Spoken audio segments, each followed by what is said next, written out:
제이미와 제니스의 JJ 팝콘 톡.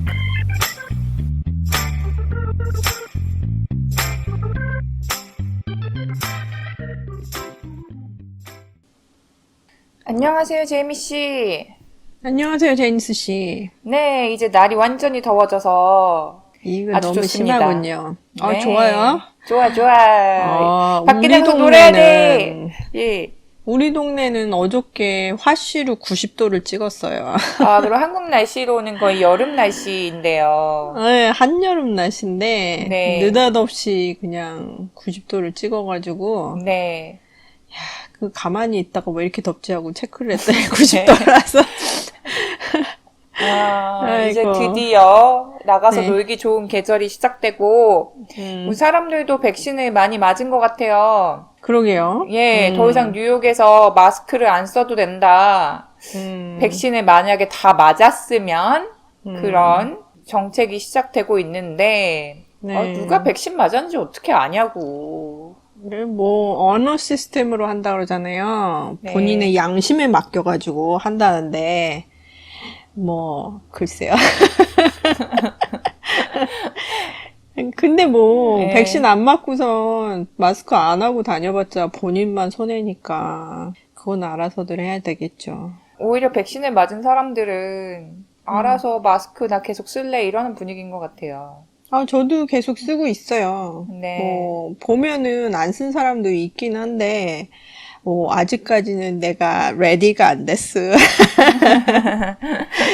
얼굴 반쪽 보여주고 싶은 생각도 없고, 그 마스크를 계속 쓰던 버릇이 있어서 그게 더 편한 것 같아, 아직까지는. 마스크를 벗는 거 약간 적응이 안 될 것 같기도 해요. 그러니까. 왜 여자분들 특히 마스크를 쓰다 보니까 립스틱 판매량이 줄었다고 하잖아요. 그러니까 발라봤자 다 뭉개지는데 그거를. 그 대신 눈화장이 세졌대요. 그래서 눈에 관련된 화장품은 많이 팔리는데 이제 립스틱 판매가 줄었는데 다시 이제 입 주변에 화장을 하려고 한다면 되게 귀찮아질 것 같은 그런 생각도 들고 네. 또 새로운 시기를 맞이하고 있는 것 같습니다. 근데 뭐 아직까지 뉴저지주 경우에는 뭐 실내에서는 계속 당분간은 조금 착용을 하라는 식으로 가고 있는 것 같고 많은 비즈니스에서도 계속 그렇게 하기를 원하는 것 같아요. 네. 그런데 뭐 마스크 안 쓴다고 일일이 뭐 백신 맞은 뭐 카드를 보여달라 뭐 이럴 수는 없으니까 네. 조금 헷갈려하는 사람들도 있는 것 같고 당분간은 이런 사태가 좀 계속 될 것 같다는 생각이 들어요. 예, 그 미국 같은 경우에는 백신을 1차 혹은 2차에 걸쳐서 맞는데요. 그럴 경우에 이렇게 한 3주나 4주 간격으로 맞는데 백신을 내가 언제 맞았다는 증명 카드 같은 거를 줘요. 근데 그게 무슨 컴퓨터 전산 시스템에 이렇게 돼 있는 게 아니고 그냥 그 백신을 놓는 사람이 손으로 수기로 이렇게 써주는 거죠. 그렇죠. 이게 명함만한 그런 크기의 카드에다가 그냥 손글씨로 써주는 거예요. 네. 그러니까 뭐 이건 솔직히 그 카드만 있으면은 가짜로 적을 수도 있는 거예요. 그래서 이미 위조를 하고 있다는 그런 루머가 있어요. 뭐 보면은 약국에서 일하던 직원들이 그런 혐의로 잡히거나 뭐 이런 기사를 자주 볼 수 있거든요. 네네. 근데 뭐 잡힌 사람이 그 정도면 뭐 안 잡힌 사람은 헐 많겠지. 한국에 가나 외국에 가려고 할 때 미국 사람들이 백신을 맞았다 이걸 증명을 해야 되잖아요. 그래야지 그 나라에서 입국을 했을 때 백신 접종자에 대해서 어떻게 할 것인가 이런 논의가 가능할 텐데 미국에서 자꾸 이런 것들이 문제가 돼버리면 외국에 나갈 때 안 믿어줄 수도 있을 것 같거든요. 그래서 그 패스포트 식으로 이런 거를 증명할 수 있는 아이디를 얘기를 하고 있는데 그렇게 되면은 조금 더 복잡해질 수도 있기 때문에 당장은 실행되긴 힘든 것 같아요. 네, 왜냐면 정부가 맘대로 개인 정보에 접근을 하거나 공유를 할 수가 없거든요. 미국은 그게 특히 굉장히 중요한 문제라서. 그렇죠. 네, 이 개인 정보를 어디까지 어떻게 제공할 것인가 이런 것에 대한 어떤 틀이 정해지지 않는 한 그 패스포트가 언제부터 될지 잘 모르겠어요. 네. 그래서 저 같은 경우는 아무튼 한국도 가고 싶고 다른 나라도 가고 싶은데 이게 해결이 안 되고 있잖아. 아 정말 답답한데 아직 뭐 팬데믹 1년 지났고 힘들어하는 나라도 많은 가운데 이것도 약간 배부른 뭐 걱정일 수도 있을 것 같아요. 그렇긴 한데 우리 같은 경우에는 한국에 가는 거는 식구 보려고 가려고 그러는 거니까 뭐 배부른 걱정까지는 아닌 것 같은데 뭐 만약에 유럽으로 여행을 떠난다 뭐 요건 좀 얘기가 달라지겠지만 네. 식구 보러 가겠다는데 그거는 백신 맞았는데 못 가는 사정은 조금 안타깝긴 하죠. 네, 네. 못 간다는 건 아니고 갈 수는 있는데 한국에서는 지금 무조건 2주 격리를 해야 되거든요. 근데 그러니까 그 말이 그 말이지. 예. 2주 동안 격리되면 거기에 대한 그 비용이 나오니까. 그래서 못 가는 사람도 있을 거 아니에요. 2주 동안 거처를 해야지 되는 그런 곳이 또 필요하니까. 예, 비용도 비용이지만 사람들이 이제 가족을 보거나 무슨 일 때문에 한국을 가야 될 때 2주를 격리를 하면서 그러니까 되게 긴 기간 동안 그렇게 체류하는 게 누구나한테 허용되는 건 아니거든요. 당연하죠. 네, 그 자체가 너무 힘겨운 장벽이어서 빨리 어쨌든 백신을 맞은 사람에 대해서 뭔가 조치가 취해질 수 있으면 좋겠습니다. 그러게요. 자, 그래서 아무튼 미국 분들이 밖에 나가서 놀려고 백신을 열심히 맞고 계시는 가운데 저희는 예. 좀 뒷북을 오늘 치려고 에피소드를 준비해봤습니다. 네, 그래서 뒷북 치는 영화 오늘 무슨 영화인가요? 테넷 되겠습니다. 네, 이미 뭐 제목에 써 있겠죠? 테넷? 예. 뭐 한국에서는 지난해 8월 26일 날 소개가 됐고요. 미국에서는 9월 3일 날 개봉이 됐었죠. 네네. 그런데 저희 둘 다 극장에서는 못 봤습니다. 일단 극장이 거의 문을 닫은 상태에서 테넷 때문에 일부 재개관을 하긴 했었어요. 그런데 네. 뉴욕하고 뉴저지는 그때도 굉장히 심각한 상황이었기 때문에 네네. 극장 절대 아직 재개관 안 된다 이런 상황에서 테넷이 개봉을 했거든요. 그렇죠. 그래서 극장에서 보는 거는 그냥 불가능했죠. 뭐 지방에 있는 분들은 많이 봤다고 그러시더라고. 근데 뭐 이거 보려고 내가 운전을 몇 시간 해가지고 다른 주에 갈 생각은 전혀 없었거든요. 네네. 그렇기 때문에 저희는 지금 현재 HBO Max에 올라온 이 테넷을 지금에서야 소개를 하게 됐습니다. 네, 드디어 테넷이 워너브라더스 영화이기 때문에 워너브라더스의 이제 계열사인 HBO Max에서 드디어 그러니까 구독자를 위해서 풀었습니다. 네. 그래서 제니스 씨는 테넷을 HBO Max에서 보면서 자막을 틀어놓고 보셨나요? 제가 그 테넷을 미리 보신 분들한테 조언을 듣자 하니 조언이라고 하기도 좀 그렇고 미리 보신 분들이 꼭 이렇게 말을 하기를 자막을 꼭 켜고 봐야 된다는 거예요. 그러니까 뭐 한글 자막이어도 되고 영어 자막이어도 되는데 가장 큰 문제는 이 영화가 사운드가 굉장히 크기 때문에 말소리가 안 들린대요. 근데 대사 자체가 그렇게 쉽지 않기 때문에 말소리가 안 들릴 경우에 굉장히 큰 문제가 생긴다는 거예요. 그래서 맞아요. 자막이라도 보면서 이해를 해야 된다 이렇게 조언을 들었고 그러니까 극장에서 본다고 해도 아마 꺼렸을 이유가 그런 상황에서라면 극장에 가서 내가 아이맥스로 또 봐야 될 거 아니에요? 꽤 비싼 돈을 들여서 영화를 봤는데 아이맥스임에도 대사가 안 들려서 내가 이 영화를 온전히 즐기지 못한다면 좀 돈이 아까울 것 같다는 생각이 들었거든요. 네. 뭐 일단 극장이 없었던 것도 문제인데 그런 리뷰들을 읽고서 이거 극장 가서 그냥 무조건 보는 게 답은 아니겠다 이런 생각도 했었어요. 그 당시에. 저는 HBO Max에서 본 게 아니라 먼저 어떻게 볼 수 있는 기회가 있어서 봤는데 자막은 없었거든요. 네. 그래서 자막 없이 극장에서 본 거나 마찬가지로.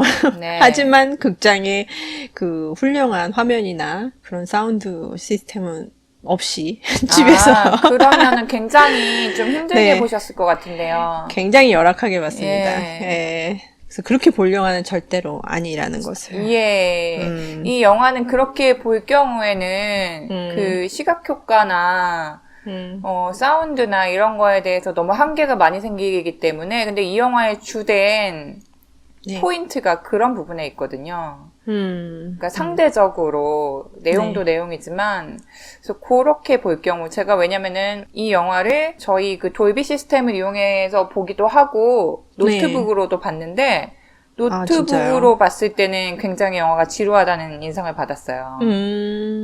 근데 좀 더 좋은 고퀄리티의 환경에서 봤을 때는 사실 이 2시간 반 동안 우리가 이 영화를 볼 수 있을까 시작하면서 봤는데 네. 그냥 막힘없이 끝까지 봤거든요.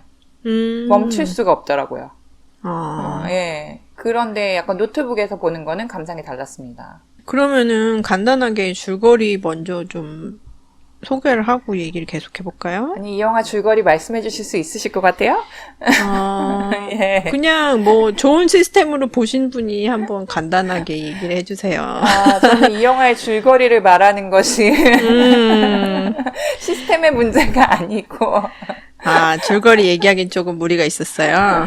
뭐 줄거리라고 하기보다는 뭐 간단히 그냥 소개를 하자면 이 영화의 주인공은 말 그대로 주인공입니다. 그러니까 네. 많은 분들이 이미 보셨고 네. 이 팟캐스트를 들으실 때 이미 보신 상태에서 들으실 분들이 있으실 것 같아요. 그러니까 이미 이 영화가 대체 무슨 영화인지 아직도 궁금해하시는 분들이 있으셔서 이 팟캐스트를 들으실 수도 있을 것 같은데 일단 주인공이 이름이 없어요. 영어로는 프로타고니스트라고만 나오고 주인공이 3차 대전을 막기 위해서 네. 시간을 거슬러서 노력하는 내용입니다.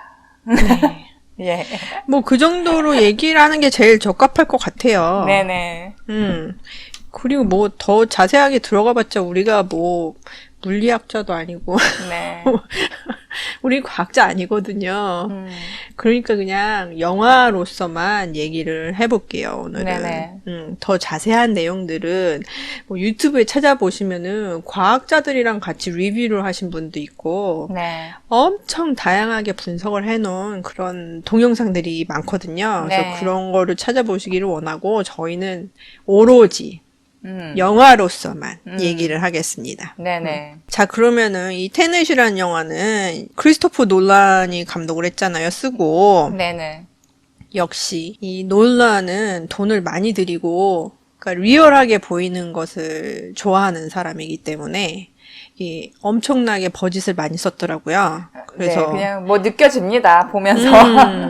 그래서 버짓이 네. 그러니까 205 million 달러예요. 그러니까 네네. 2억 500만 달러가 되겠죠. 이 정도의 버짓이면은 진짜 엄청난 버짓인데 그것도 무슨 뭐 시리즈로 나오는 것도 아니고 마블 영화도 아니고 슈퍼히어로 영화도 아닌데 이렇게 버짓을 많이 들였다는 것은 이제 워너브라더스가 얼마나 논란을 믿고 있나 이런 걸 보여주는 거였거든요. 근데 뭐 실패한 적이 없으니까요. 근데 안타깝게도 이 막바지 작업을 할 때쯤에 코비드 사태가 발생을 하잖아요. 코로나 네네. 사태가. 네. 그렇기 때문에 이 음향 효과에도 문제가 생긴 게 여기서 비롯이 됐고 그리고 계속 개봉 일정이 연기가 되다가 결국은 이제 외국에서는 8월쯤에 했고 미국에서는 9월 초에 하게 됐죠. 네. 근데 가장 큰 박스오피스의 꽃이라고 할 수 있는 LA하고 뉴욕 쪽에서 계속 티에터를 문 닫고 있는 상태였기 때문에 이게 돈을 벌 수 있는 그 정황이 전혀 안 됐었어요, 미국 내에서는. 네네. 그래서 대부분의 수익이 외국에서 창출이 된 상태가 됐죠. 네. 그래서 보면은 미국 내에서는 전체 박스오피스가 5,700만 달러에 그쳤어요. 어떻게 2천억 원 넘게 들어갔는데. 그러니까 그러게요. 2억 달러 넘게 들어갔는데. 그래서 미국 네. 내에서는 완전히 참패를 했고, 네. 그리고 나머지는 다 해외에서 벌어들인 수익인데, 이것은 3억 달러 정도가 됐어요. 그래서 합치면은 3억 6천 달러 정도를 벌어들인 건데, 네. 원래 버짓이 2억 달러가 넘었으니까 네. 이 이거를 홍보하기 위해서 여러 방면으로 또 이제 돈을 썼을 거 아니에요. 네. 그런 것까지 계산을 하면은 돈을 번 거라고 할 수가 없죠. 버짓에서 넘어가긴 했지만 수익이 이거는 돈을 번 영화라고는 할 수가 없게 됐어요. 예, 보통 10배 이상은 벌 거라고 예상하고 만들었을 텐데. 네네. 네, 뭐 누구도 미래는 알 수 없다. 뭐 워너브라더스 너무 억울하면 뭐 테넷에서처럼 시간을 거슬르셔서 뭐 코비드 사태가 안 나게 뭐 그렇게 해보시던지 뭐 이런 생각이 듭니다. 네. 네. 그래서 뭐 네.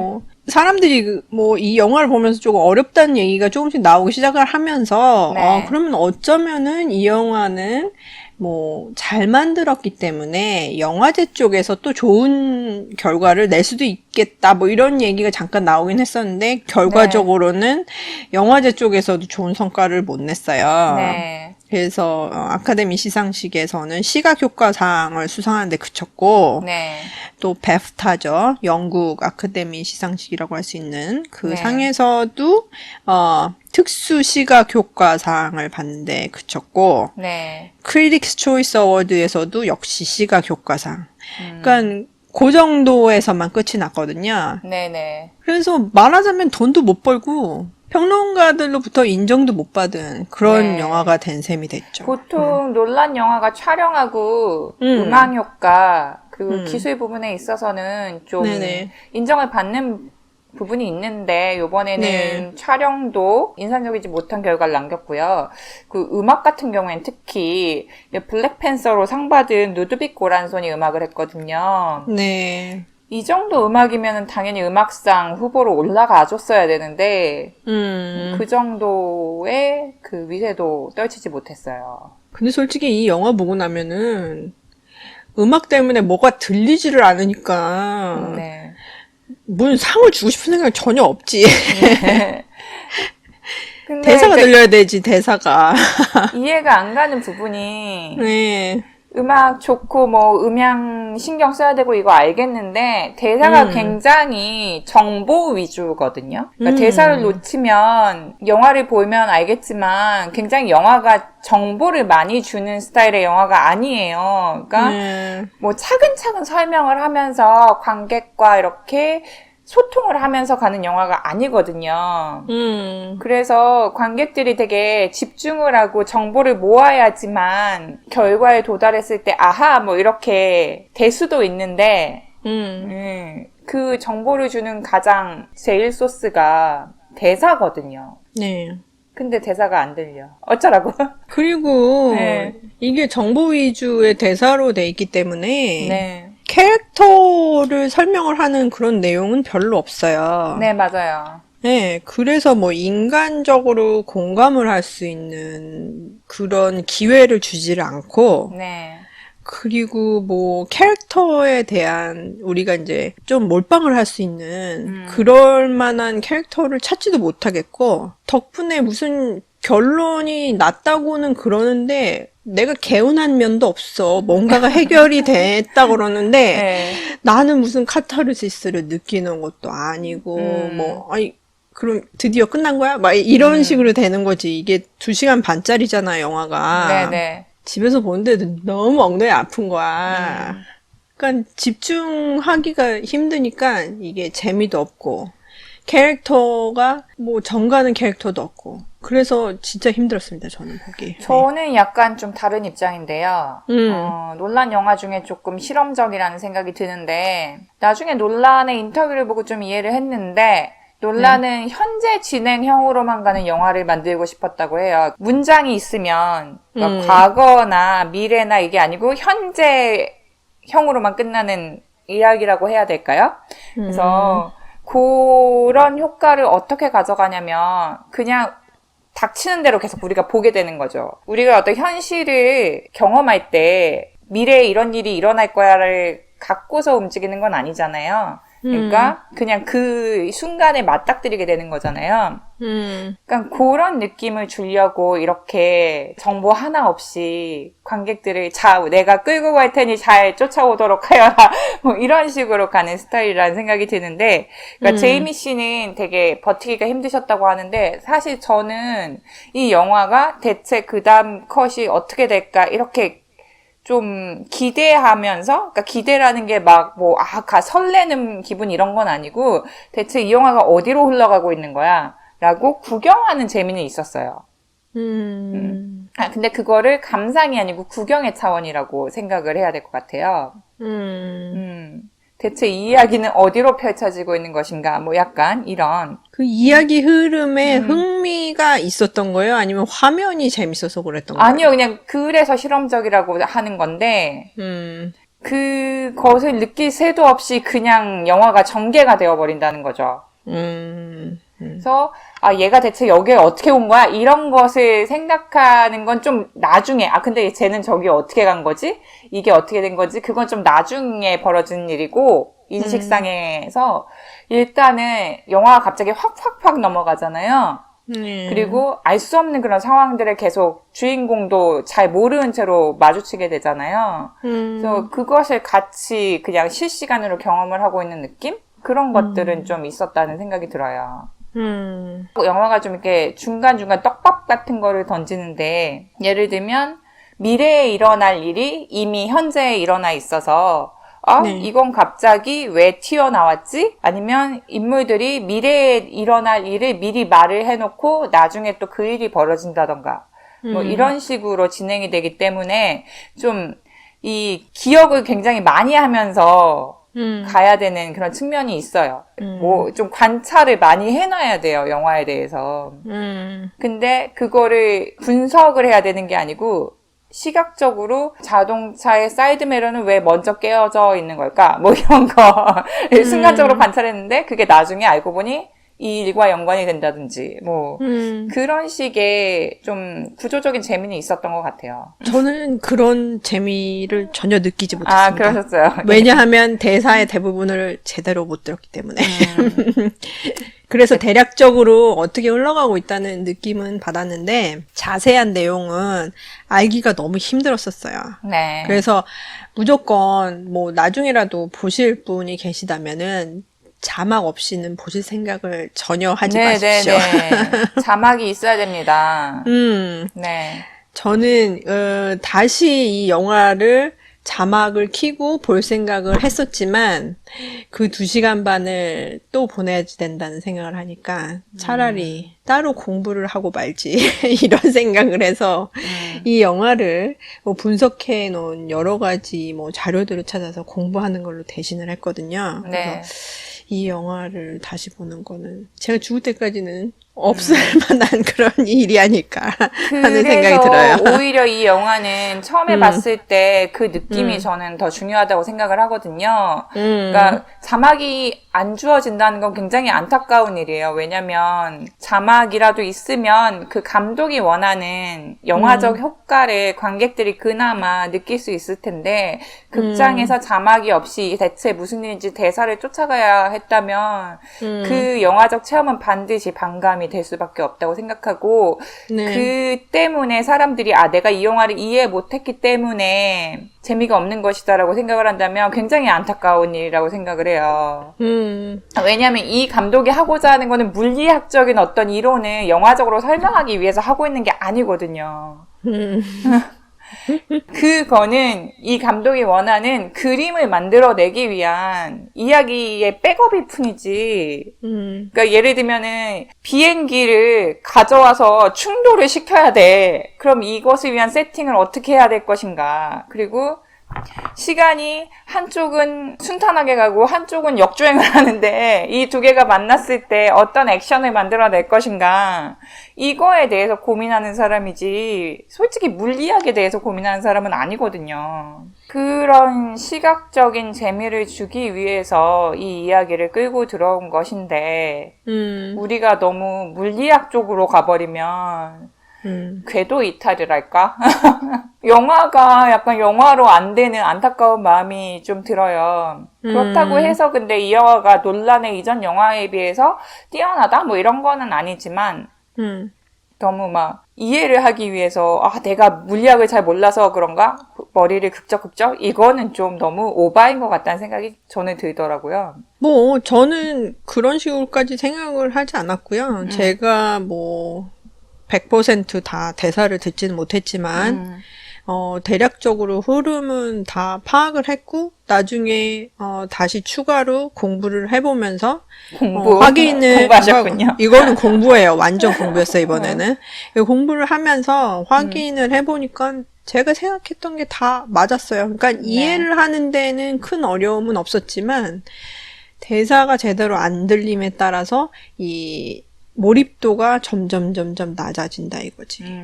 그런 데 문제가 있었고, 그리고 또 연기 쪽으로 가보면은 여기에서 그냥 얘기를 할게요. 오래된 영화니까. 여기서 악역으로 나오는 케네스 브래너 있잖아요. 아이고 진짜 깜짝 놀랐습니다. 요 캐릭터를 좀 잘만 표현을 했으면은 굉장히 잘 살릴 수 있는 그런 캐릭터거든요. 이게 본인이 모든 돈과 힘을 다 가지고 있음에도 불구하고 세계를 멸망을 시키고 싶어 하는 거잖아요. 찌질해! 가정폭력범이야, 거기다가. 그러니까 이 찌질함이 어디에서 비롯됐는지 이게 또 괜찮잖아요. 어렸을 때 이거를 발굴을 하다가 방사능에 노출이 됐기 때문에 이제 병이 걸린 거였잖아요. 네. 그거를 타당성 있게 조금만 더 깊게 파고들었어도 이 캐릭터를 잘 살릴 수 있었다고 생각을 하거든요. 그리고 이 배역을 구태여 케네스 브래너가 할 필요가 없었어. 제가 생각해도 그렇습니다. 왜 우리 그 소비에트 유니언, 소련 쪽, 그러니까 러시아 쪽 분인데 왜 케네스 브래너가 영국 분께서 이 러시아 억양을 하면서 연기를 해야 되지? 그것도 억양도 진짜 말도 안 되게 굉장히 오버스럽게 한 그런 러시아 액센트였거든요. 네. 그러니까 지금 뭐 만화 만들려고 그러는 건지 이게 도대체 감이 안 잡히는 거야. 너무 오버액팅을 하는 거예요. 네. 거기다가 뜬금없이 마누라는 왜 그렇게 패는 건데. 아니 왜 그러는 건데? 나 이해가 안 가. 제가 이제 논란 영화 중에 안 좋아하는 영화들이 몇 개 있는데 그 영화들의 특징이 이 영화에서도 극명하게 나와요. 뭐냐면 굉장히 논리정연한 듯이 그리고 이런 과학적인 것들을 이용한 하이테크 영화처럼 항상 강조를 하는데 그런 정보들을 주다 보니까 이 논리의 당위성은 굉장히 인간적인 감정으로 흘러가거든요. 근데 그것을 쌓을 만한 여유는 또 없는 거예요. 그러니까 감정을 쌓고 이 사람들의 커뮤니케이션에 대해서 얘기를 하고 이럴 것은 없어서 굉장히 원초적인 감정에 기대요. 예를 들면 여기서도 엘리자베스 데비키가 연기한 캐서린이 이제 등장을 하는데 네. 거기서의 그 고리는 뭐냐면 이 사람의 모성애를 자꾸 들고 들어온단 말이에요. 그러니까 이 인물 캐서린이라는 인물과 주인공이 대체 어떻게 화학작용을 일으켜서 왜 이렇게 당위적으로 이 사람을 구해야 되는가에 대한 문제에 있어서 이렇게 쌓지 않잖아요. 그 관계를 어떻게 견인을 하지 않아요. 그 대신 굉장히 원초적인 것, 모성애. 그리고 이 사람이 가정폭력을 휘두른다. 연민을 느껴야 된다. 불쌍하다. 요런 되게 뭔가 사람들이 그냥 그런가 보다 하고 넘어갈 수 있는 부분에 기댄단 말이에요. 그리고 그것이 되게 심파적으로 작용을 하죠. 맞아요. 하이테크 영화인데 보이지만 감정에서는 굉장히 빈약해요.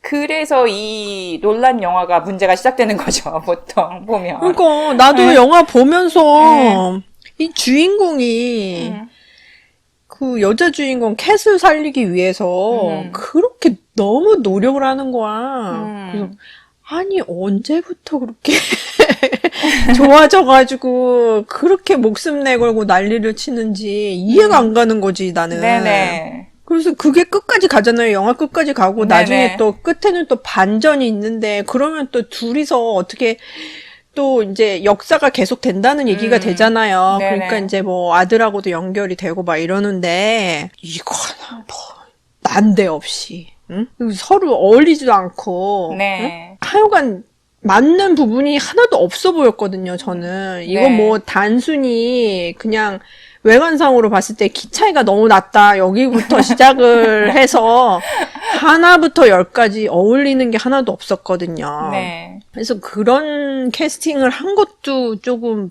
문제가 되는 것 같았고, 이거는 이 작가, 그러니까 감독이 되겠죠. 이 감독이 너무 캐릭터에 대해서 무관심했다는 생각이 들어요.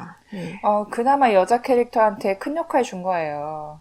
그러니까. 예. 논란 영화에서 여자들이 별로 나오지 않고 여자들이 나오는 경우에 굉장히 도구적으로 등장을 하는데, 물론 인셉션의 엘렌 페이지 같은 경우도 있긴 합니다만, 예, 그 옛날 인셉션의 그 마리온 코틸라르도 생각을 해보면, 얼마나 불쌍해, 불쌍함의 극한을 치달아가지고 그 하이테크 영화에서 와 진짜 와이프 사랑해서 이것을 다 한 거야 뭐 이렇게 약간 어이가 없는 결말이었는데 그나마 그런 감정을 쌓는 거라면 매튜 맥코너이, 그러니까 인터스텔라의 매튜 맥코너이 정도면 연기로 어떻게 커버는 됐어요. 근데 여기서는 너무 무리수인 관계를 만든 것 같습니다. 그래서 너무 할 일이 많은 영화에 감정도 쌓아야 되는데 굉장히 평면적으로 보여주는 그런 우를 범하는 바람에 그냥 이도 저도 안 되는 그렇게 된 것 같아요. 맞아요. 거기다가 여기에 영국 배우들 엄청 많이 나오잖아요. 네. 이 영국 배우들이 다 자기 본래 액센트를 사용하지 못하게 했대요, 감독이. 아, 그래요? 예. 그러니까 영국 배우가 영국 사람을 연기를 하고 있는데도 본래 쓰는 액센트를 사용을 못하게 했다는 거지. 그러니까 다 다른 억양을 쓰는 거야. 그러니까 이 영화 보면서 이 사람들 억양을 들을 때 너무 어색한 거지, 나는. 네. 그러니까 이 사람의 본래 억양을 내지 않아서 그게 어색한 게 아니고 모두 다 굉장히 뭐라 그러나 좀 오버하고 있다는 느낌이 들 정도로 자기 다른 액센트로 연기하고 있어. 이걸 보여주는 듯한 그런 느낌이었어요. 네. 그러니까 물론 완전히 치는 분은 케네스 브라너였고 네. 뭐 그 다음에 로버트 패틴슨도 좀 부자연스러웠거든요. 대사 전달이. 네. 예, 그런 면이 있어가지고 좀 굉장히 신경이 거슬리더라고요. 네. 저는 존 데이비드 워싱턴이랑 로버트 패틴슨의 등장은 그래도 꽤 신선하다고 생각을 했어요. 왜냐면 논란이 보통 백인 배우들을 굉장히 많이 캐스팅을 하는 편이고, 처음 흑인 주연 영화거든요. 그래서 아마 본인도 이제 시대적인 그런 흐름을 깨닫고 흑인 배우를 본격적으로 캐스팅한 것 같고, 그런 와중에도 이제 투탑으로 로버트 패틴슨이랑 같이 가는데요. 뭐 로버트 패틴슨이 액션도 하고 해서 그게 뭐 나쁘지는 않았습니다. 근데 네. 그런데 제가 개인적으로 존 데이비드 워싱턴 괜찮게 생각하는 배우예요. 네. 근데 솔직히 키가 너무 작잖아. 그렇긴 해요.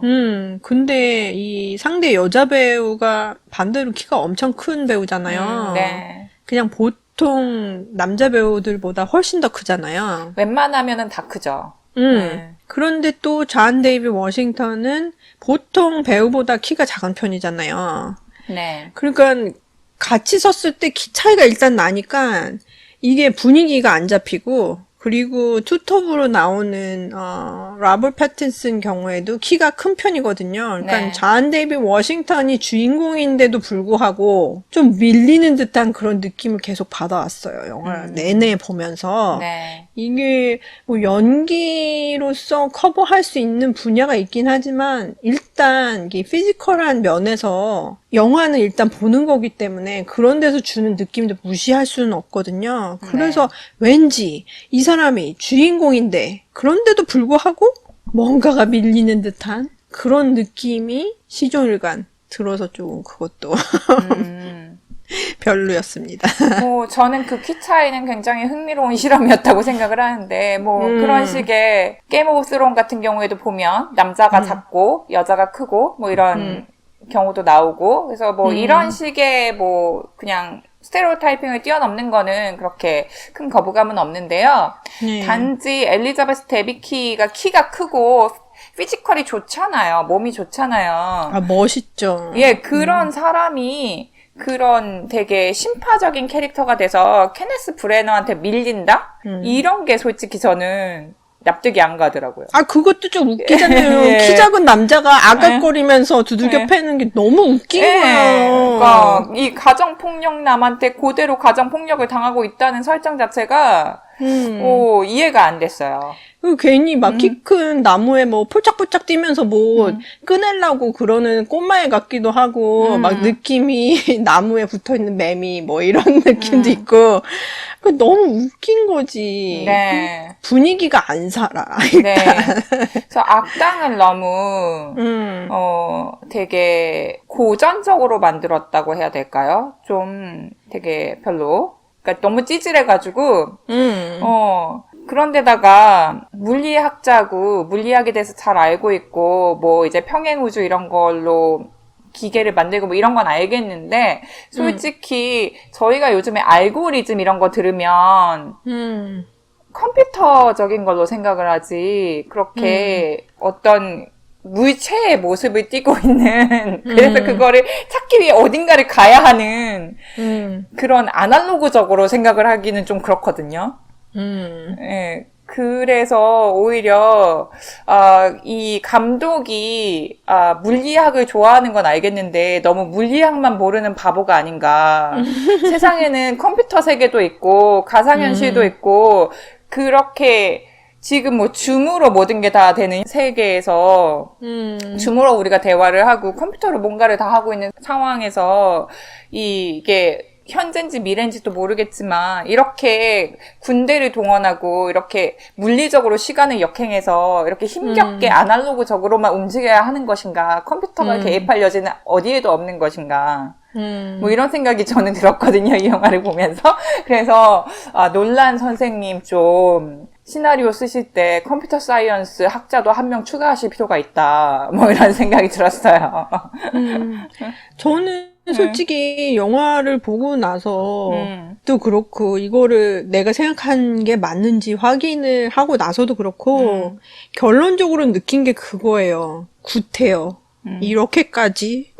뭐 이런 느낌이었거든요. 내내. 뭐 그닥 이 시간이 뭐 정방향으로 가는 거하고 역방향으로 가는 거고 이게 뭐 캐릭터마다 다 스토리가 달라서 그게 좀 복잡하긴 했지만 결과적으로 내용은 3차 세계대전을 막기 위해서 주인공이랑 뭐 다른 착한 사람들이 노력을 한다. 뭐 이런 내용이잖아요. 네. 근데 그거를 표현을 하기 위해서 이렇게 깨부시고 이렇게 갖다 박고 뭐 이러는 거를 아날로그식으로 표현을 하느라고 그 많은 돈을 썼다는 게 너무 뜨악하는 거죠. 예, 뭐 저는. 돈 쓰는 거야, 뭐 제가 쓰는 거 아니까 상관없는데요. 예, 뭐 말 그대로 그 시각 효과만 보여준다면 뭐 적어도 외국 나가는 그런 저곳은 어디지? 뭐 이런 걸 궁금해하는 효과는 있었는데요.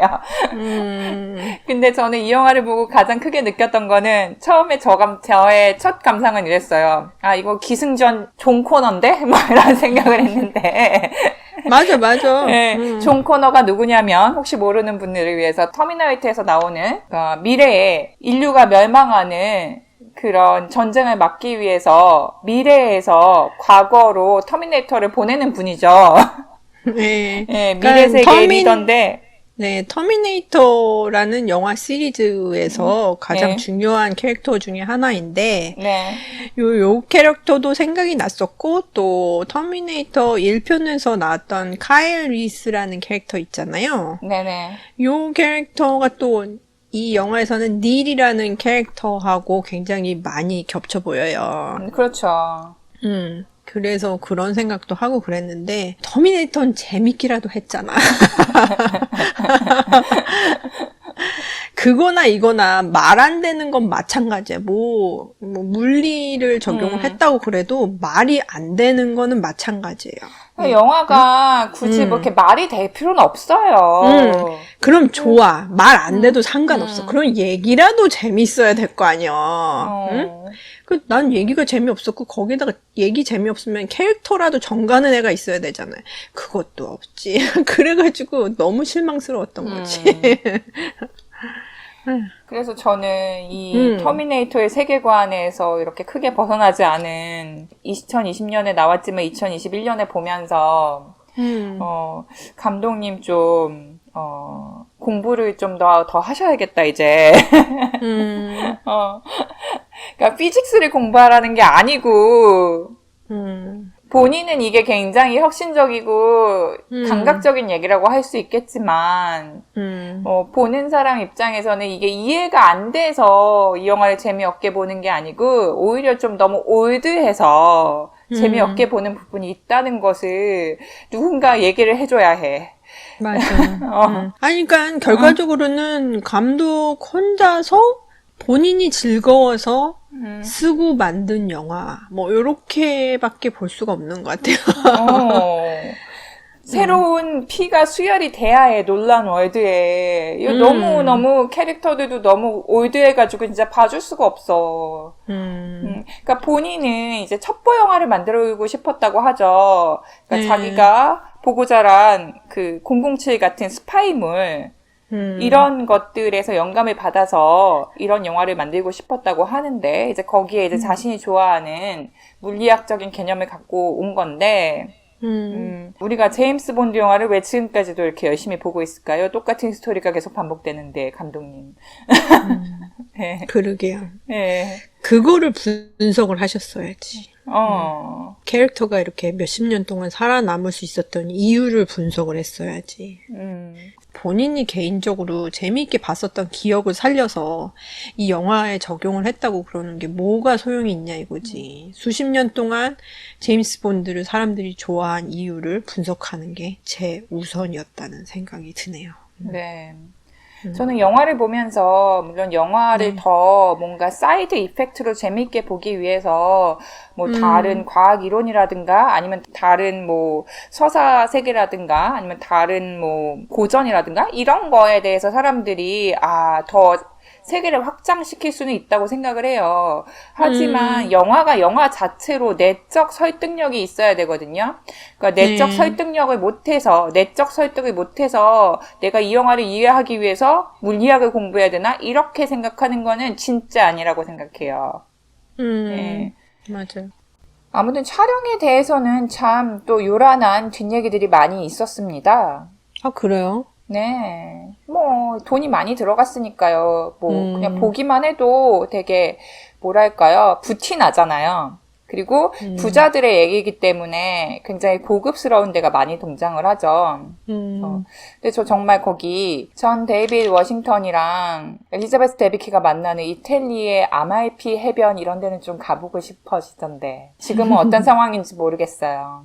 그래서 오히려 이 영화가 되게 오랜만에 봐서 그런지 할리우드의 블록버스터 느낌은 나기는 했어요. 이런 식으로 로케이션 굉장히 많고 그 비행기 직접 가져다가 충돌시키고 뭐 6차선 막고 자동차 추격신 찍고 뭐 이런 그 역주행하는 장면을 3주 동안 찍었다고 하던데요.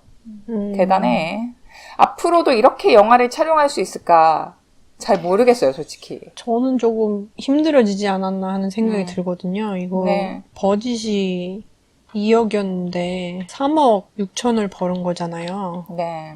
이러면은 돈 안 주지. 나 같아도 안 주지. 미쳤어요? 그 돈 주게.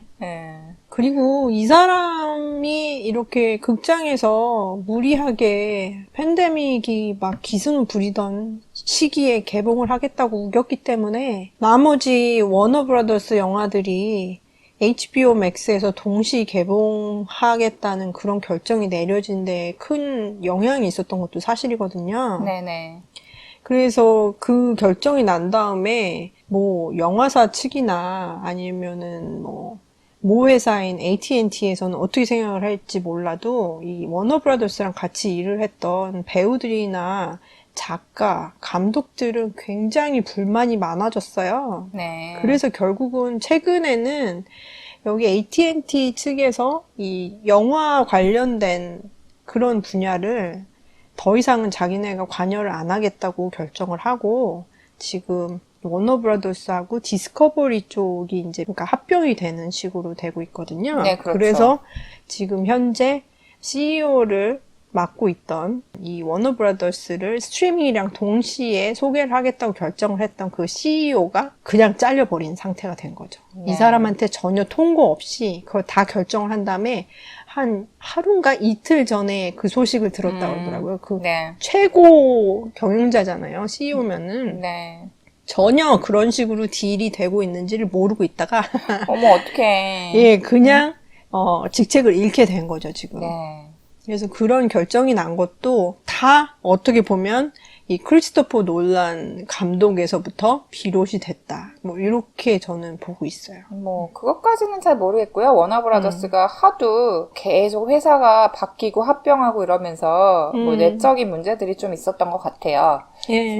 그리고 지금 디스커버리랑 합병을 할 예정인데 그 과정에서 HBO는 또 어떻게 될지 잘 모르겠고 그러게요. 예, 매번 이렇게 개봉 방식은 많이 바뀔 것 같고 이런 좀 혼란스러운 시기를 틈타서 거기도 너무 변화가 많은 그런 제작사인 것 같습니다. 어쨌든 영화 부문은 굉장히 좀 축소가 많이 될 것 같아요. 왜냐면 지금 방향 자체가 스트리밍 서비스 쪽으로 계속 흘러가고 있고 극장 개봉 영화에 대해서 어떻게 될지 아직 모르는 상황에서 얼마나 투자를 예전처럼 할 수 있을지는 알 수가 없습니다. 투자는 그렇게 심하게 하지는 못할 것 같아요, 이제부터는. 네, 마블 영화가 아닌 한.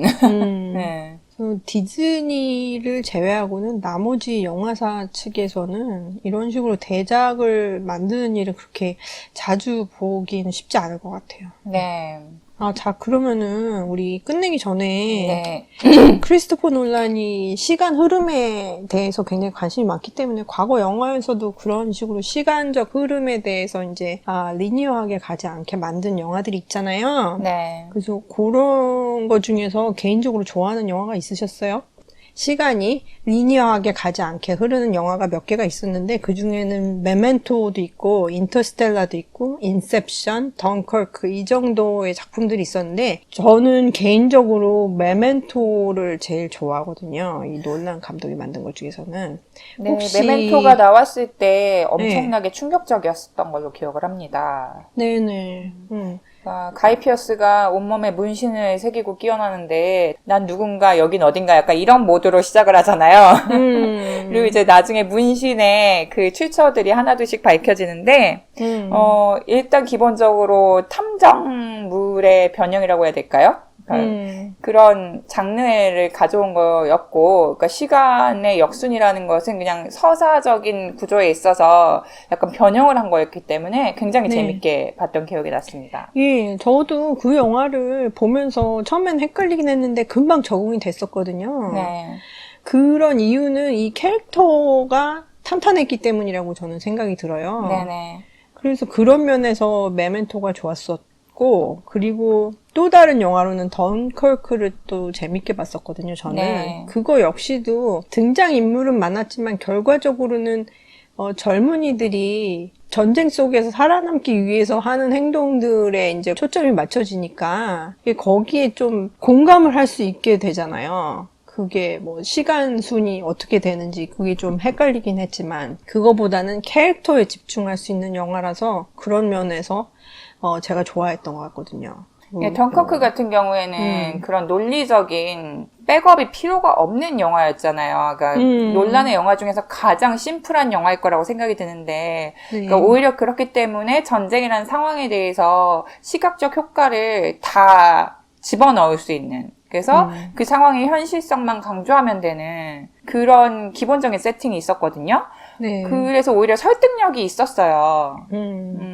근데 이렇게 과도하게 꼬고 뭐 음. 해야 될 게 많고 이런 경우에는 오히려 차라리 뭐 TV 미니 시리즈로 가던가. 맞아요. 네. 너무 그 2시간 반도 부족하지 사실 설득력을 가지기에는. 원래는 1시간 분이 더 있었다는 얘기를 들리고 그러더라고요. 가능할 것 같아요. 뭐. 그러니까 충분히 가능하고도 남을 것 같거든요. 네. 그래서 그러려면 차라리 미니 시리즈를 하는 게 낫지 않았나 네네. 하는 생각이 드네요. 예, 감정까지 추스리면서 가려면 음.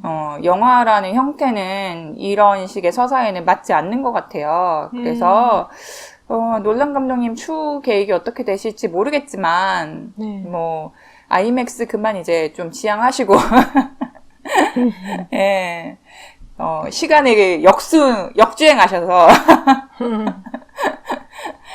장이가 예전에 만들었던 어떤 그런 컨셉의 재밌는 영화들을 다시 좀 되새길 필요가 있다고 생각을 해요.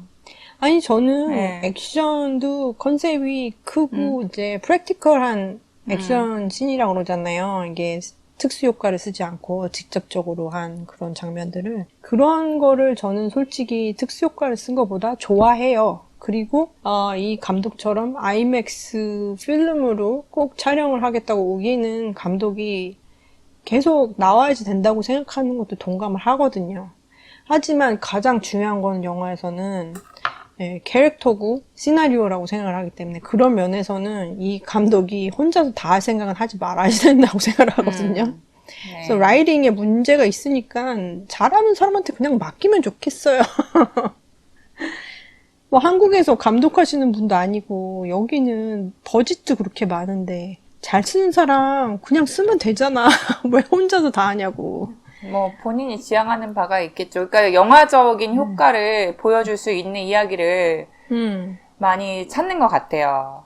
그러다 보니까 이렇게 무리수인 영화가 나오는 것 같은데 워낙 이제 관객들이 압도될 수 있는 그런 영화적 체험 이런 거에 집중하는 사람이라서 근데 점점 우리가 스트리밍 서비스 쪽으로 사람들이 흘러가게 되면서 그런 이야기 자체가 좀 귀해지지 않을까 이런 생각이 드는데요. 제가 만약에 다음에 놀란 감독이 또 시간 여행에 대한 영화를 만든다고 한다면 그리고 그게 2시간 반이 넘어간다고 한다면 뭐 기다리진 않을 것 같아요. 그 영화를. 네. 저도 구태여. 그렇게 개봉하는 날 줄 서서 들어가진 않을 것 같아요. 네. 네, 그럼 테넷의 뒷북을 이 정도에서 정리를 해볼까 합니다. 네. 그러면은 지금 뭐 현재로 테넷은 블루레이로 다 구입을 하실 수 있는 상태고요. 스트리밍 쪽에서는 뭐 애플이나 뭐 여러 군데에서 다 구입이나 렌트를 하실 수 있고 HBO 맥스를 구독하시는 분들은 그냥 구독료만 내시면은 보실 수 있습니다. 네. DVD가 처음에는 굉장히 비쌌어요. 한 $40가 넘었던 걸로 기억을 하는데. 엄청 비싸다가 뭐 지금 찾아보니까 네. 뭐 싼 것도 있네요. 지금은 이제 HBO 구독 가격하고 비슷해진 것 같습니다. 예. 뭐 그 정도는 뭐 구입해도 괜찮을 것 같아요. 좋아하시는 분들은. 어쨌든 그래도 영화를 즐길 부분이 있기 때문에 즐기고자 하시는 분은 꼭 자막을 켜고 보시기를 진짜 추천드려요. 자, 그러면은 우리 팝콘 지수 줘볼까요? 네, 저는 2개 반 드리겠습니다. 2개 반? 네. 저도 2개 반입니다. 네. 또 영화를 보는 내내 그 네. 영화를 보는 재미는 있었어요. 그거는 제가 부인할 수 없다고 생각해요. 그러니까 이 영화의 이야기의 허점과 뭐 그런 부분들이 재미가 없고 좀 늘어지는 부분도 있긴 하지만 솔직히 그냥 끊지 않고 2시간 반을 몰고 가는 힘은 있었거든요. 그러니까 저도 중간에 멈출 줄 알았는데 안 멈췄어요. 못 멈췄어요. 그런 부분에 있어서는 그래 당신은 영화를 만들었군 뭐 이렇게 독려해드리고 싶어요. 네. 저는 뭐 얘기를 뭐 따라가기가 힘들기도 했거니와 따라가고 싶지 않다는 생각이 이제 절반 정도 본 다음에는 생겼고 그래도 2개 반을 준 이유는 액션 장면들이 멋있는 장면들이 몇 개가 있었어요. 네네. 그래서 그거 덕분에 2개 반을 네. 주지 않았나 하는 생각이 듭니다. 네. 참 시간이 똑바로 가고 거꾸로 가고 그 액션 합 짜는 거 힘들긴 했을 것 같아요. 그게 약간 어색할 수도 있는데 뭐 그냥 뭐 그런 설정이면 납득은 되는 이런 거였던 것 같아요. 아, 그거 아세요, 제니스 네. 씨? 이거 조사하다가 알게 된 사실인데, 이 뒤로 시간이 갈 때, 네. 이게 대사가 거꾸로 나오는 장면들이 있잖아요. 네네. 그것까지 다 배우들이 했대요. 아, 저는 진짜요? 오디오를 거꾸로 돌린 줄 알았거든요. 아, 왜 그래, 진짜. 근데 발음을 그렇게 하도록 시켰다고 네. 그러더라고요. 네. 응. 고생했네. 너무 고생했겠지. 네, 어떻게 외우지, 그거? 아, 진짜 괴롭힌 것 같아. 배우들. 네, 제목이 왜 테넷인지는 아세요? 그 얘기도 들었는데, 네. 이게, 시간이 정방향으로 가거나 역방향으로 가는 게 동시에 공존할 수 있는 시간이 이제 10분이라는 시간이 주어지잖아요. 네네. 그래서 그 10분을 이제 10으로 쓰잖아요, 영어로. 네. 그거를 이제 palindrome처럼 한국의 이제 단어로 연결을 시켜놨다고 생각하면 되겠죠. 언어 놀이가 되겠죠. 그거를 이제 앞으로 뒤로 이렇게 한 번씩 겹쳐놓은 거를 네. 테넷으로 볼 수 있겠습니다. 아, 그렇겠네요. 네, 그 10이라는 숫자가 딱 네. 보이긴 하죠. 네네, 저는 뭐, 세이터 스퀘어라고, 네. 예, 세터 마방진? 여기 나오는 과학자의 이름하고도 똑같죠? 예, 세터 마방진이라는 게 있는데, 가로, 세로 5글자씩 가로로 읽거나 세로로 읽어도 같은 글자인 그런 마방진이라고 하면 되겠죠? 네네. 네, 그 가운데가 테넷이라고 합니다. 네네, 맞아요. 네, 그래서 영화 속 이름들도 다 이 마방진에 기원을 해서 지었다고 해요. 그렇죠. 세이터도 나오고, 뭐, 아레포, 오페라, 오슬로에 창고를 갖고 있는 기업인 로타스, 이것도 다 이 마방진에서 나왔다고 하네요. 참, 맞아요. 이런 거 좋아하시는 것 같아요, 퍼즐. 여기서는 이렇게 앞으로 읽어도 네. 그렇고, 뭐, 뒤로 읽어도 그렇고, 이제 똑같은 단어를 팔린드럼이라고 그러는데, 네. 테넷을 그렇게 볼 수가 네. 있겠죠. 아, 영어 단어 하나 배우고 있습니다. 네. 앞으로 가나, 뒤로 가나, 똑같은 말, 똑같은 단어. 네. 그 얘기를 하니까 이제 다 네. 끝났는데 좀 자꾸 얘기가 더 늘어나는데, 그래서 닐이라는 캐릭터가 원래 맥스라는 캐릭터잖아요. 그래서 캣의 아들인데, 맥스라는 이름이 제대로 된 풀네임은 맥시밀리언이거든요. 아, 네. 거기에서 마지막에 있는 4개의 알파벳을 거꾸로 해놓은 이름이 닐이거든요. 네네. 그래서 이름을 닐로 이렇게 가짜로 지어놨다. 뭐 이런 얘기도 있습니다. 네. 참, 이름에 집착하시는 분이에요. 캐릭터에도 좀 집착했으면 좋을 텐데. 그렇게. 네. 아, 캐릭터 그러니까 디벨롭먼트가 제일 필요합니다. 아, 영화에 막 트리비아 이런 거 중요하지 않아, 사실. 맞아요. 내가 이런 거 조사하면서 공부해야 되겠어, 영화 보고. 정말 이 영화는 이 트리비아는 깨알같이 많아요. 진짜. 근데 중요한 건 그게 아니잖아. 그거는 그냥 영화가 재밌을 때, 와, 이렇구나 하고 그냥 재미 포인트를 추가하는 거지. 네. 텅 빈 영화에서 그런 거 추가해봤자 무슨 의미가 있냐고. 그러게요. 네. 저는 공감할 수 있는 캐릭터가 단 하나라도 있었으면 더 재미있게 볼 수 있었을 것 같아요. 네. 그런 거 하려면 4시간 했었어야 될 것 같아요. 너무 바빠서 영화가 인물들 신경 쓸 시간이 없어. 네. 네, 그래서 아무튼 네 감독님 구경 잘했습니다. 네. 뭐 근데 그때요 아이맥스까지는 안 봤어도 될 것 같아요. 저는. 네, 뭐 저는 뭐 그래도 그 효과는 있었다고 생각을 하는데 막 그렇게 극장에서 봤으면 어떨지 모르겠는데 그 예전만큼 그렇게 막 아 진짜 엄청나다 이렇게 하는 장면들을 상대적으로 적었던 것 같아요. 예, 전 솔직히 던커크 볼 때는 아이맥스로 본 게 행복했었거든요. 네. 근데 이 영화 보고 나서는 아이맥스로 봤으면 열받았을 것 같아요. 네. 덩커크는 지금 봐도 멈추지 않고 볼 수 있어요. 저는 진짜 그런 영화들 존경하거든요. 네. 갑자기 그냥 맞닥뜨렸는데 영화를 멈출 수가 없는 거야.